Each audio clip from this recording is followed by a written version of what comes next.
Hello everyone, this is Nasir Rahman from YouTube channel Expert Yourself. In this video, we would be learning how to do partial wavelet analysis in R. So let's start.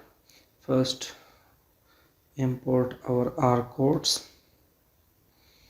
Here we would be using the Biwavelet package to do partial wavelet analysis. In Biwavelet package, we can do easily the biwavelet analysis as well as the partial wavelet analysis. So first you have to install the biwavelet package and then import the library.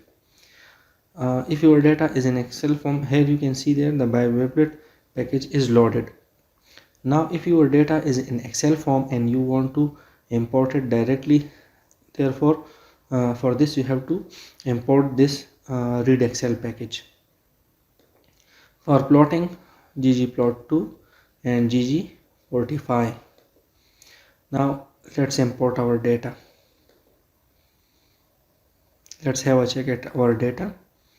Here you can see that there are 4 variables and 2438 observation. There the first column contains date and the remaining 3 lines contain variable x, y and z respectively. So now we have to, in partial wavelet analysis, basically we are dealing with 3 variables. The first 2 variables are basically, we are basically like searching or inquiring the relationship between 2 variables by controlling the effect of a third variable, which is called the control variable.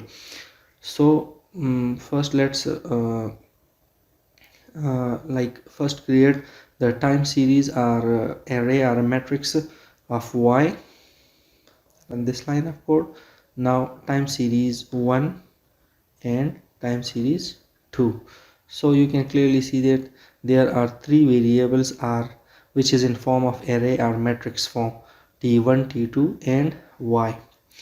Now we would be like let's reduce it to 50 because it would take too much time, and rands mean basically the number of random simulations. So in our case we would keep it at 50. So run this line of code.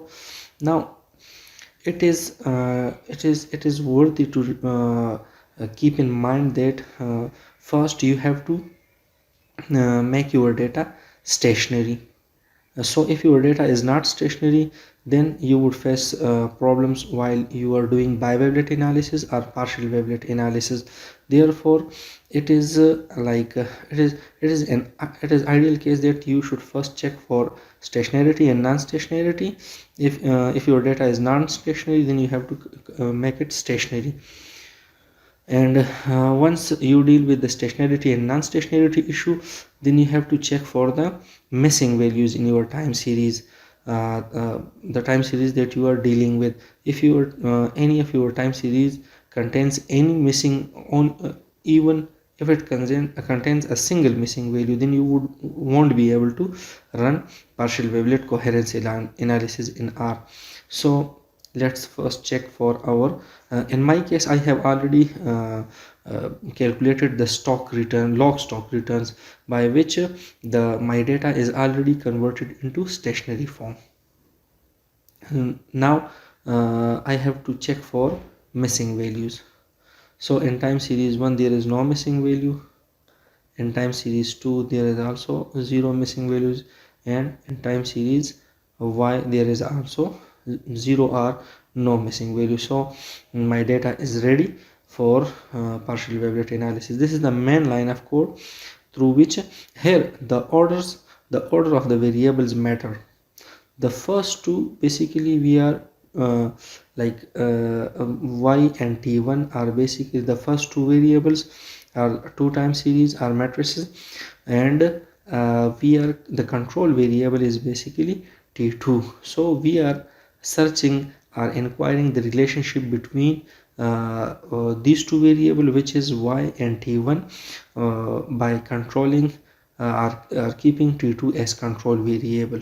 So let's run this line of code at 23. It would take some time. You can see that it started from 0 and it will reach at 100 in a matter of seconds.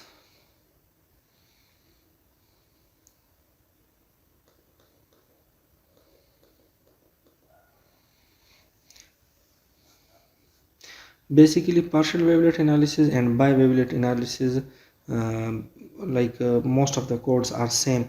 On biwavelet analysis, I already prepared the video in which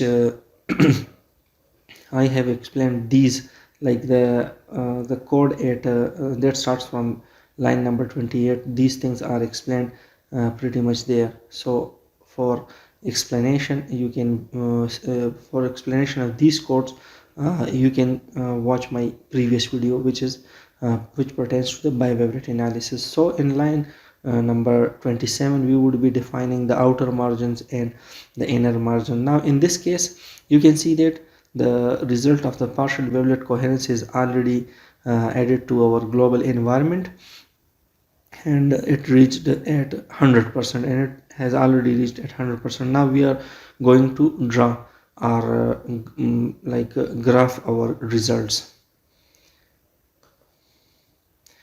Now run this line of code, which would help us to display the results in form of graph.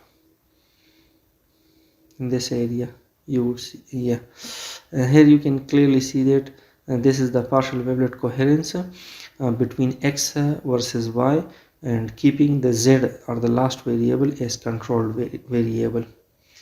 Here it is worthy to mention that the order of the variables matter a lot. If you keep t2 in place of y and y in place of t2, the last variable is basically the control variable, and the first two variables are basically the variables in which we are going to inquire or inquire the relationship between these two variables. Now you can see that there is no value on x-axis, which is basically because of this line of code, and I have deliberately kept it as blank because I want to display over here the years, which starts from 2011 and ends at 2020. So now I have to find the length of time series 1. You can make it as t2 or y, but I have here I want to find the length of t1.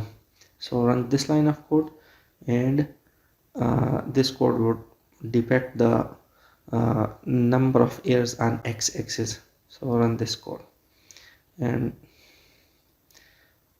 you can clearly see that the my data starts from 2011. So there is the 2011 is not shown over here, but it starts from 2011. So 2000, you can see that the 2011 is not shown, but it starts from 2011, 2012, 2014, and so on and so forth. So in this way we could easily do the partial wavelet analysis. I hope it would help you in doing partial wavelet analysis in R or RStudio, because no such material is currently available on this topic on YouTube. Thank you for watching.